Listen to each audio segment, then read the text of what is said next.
సచివాలయంలో అగ్ని ప్రమాదం స్పాట్ ను పరిశీలించారు సీఎం చంద్రబాబు. బ్యాటరీ రూమ్ ను పరిశీలించారు. ప్రమాదానికి గల కారణాలపై అధికారులతో ఆరా తీశారు. ఉదయం 2వ బ్లాక్ లో అగ్ని ప్రమాదం చోటు చేసుకుంది. వెంటనే అప్రమత్తమైన సిబ్బంది మంటలను అదుపులోకి తీసుకొచ్చారు. ఇదే బ్లాక్ లో డిప్యూటీ సీఎం పవన్ కళ్యాణ్, ఆర్థిక మంత్రి పయ్యావుల కేశవ్, పౌర సరఫరాల శాఖ మంత్రి నాదెండ్ల మనోహర్, టూరిజం మంత్రి కందుల దుర్గేష్, దేవాదాయ శాఖ మంత్రి ఆనం రామనారాయణ రెడ్డి, మున్సిపల్ శాఖ మంత్రి నారాయణ, హోంమంత్రి అనితల పేషీలున్నాయి. అంతకు ముందు స్పాట్ ను పరిశీలించారు సీఎస్ విజయానంద్.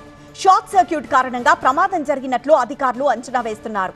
ఏదైనా కుట్ర కోణం ఉందా అన్న కోణంలో కూడా దర్యాప్తు చేస్తున్నామన్నారు హోంమంత్రి.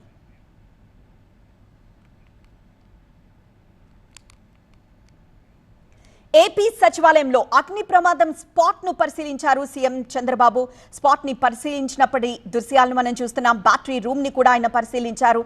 అలానే ప్రమాదానికి గల కారణాలు ఏంటి అన్న విషయంపై అధికారులతో ఆరా తీశారు. ఉదయం 2వ బ్లాక్ లో అగ్ని ప్రమాదం చోటు చేసుకుంది. అయితే వెంటనే అప్రమత్తమైన సిబ్బంది మంటల్ని అదుపులోకి తీసుకొచ్చారు. కానీ ఈ ఇష్యూని చాలా సీరియస్ గా తీసుకుంది గవర్నమెంట్. ఎందుకంటే ఇదే బ్లాక్ లో డిప్యూటీ సీఎం, ఆర్థిక మంత్రి, అలానే పౌర సరఫరాల శాఖ మంత్రి, టూరిజం మంత్రికి సంబంధించి, దేవాదాయ శాఖ మంత్రికి సంబంధించి, మున్సిపల్ శాఖ, హోంమంత్రి అనితల పేషీలున్నాయి. సో అలాంటి ఆ బ్లాక్ లో, సెకండ్ బ్లాక్ లో ఈ ప్రమాదం జరగడంతో ప్రభుత్వం కొంత ఈ ఘటనని సీరియస్ గానే తీసుకున్నట్లు తెలుస్తోంది.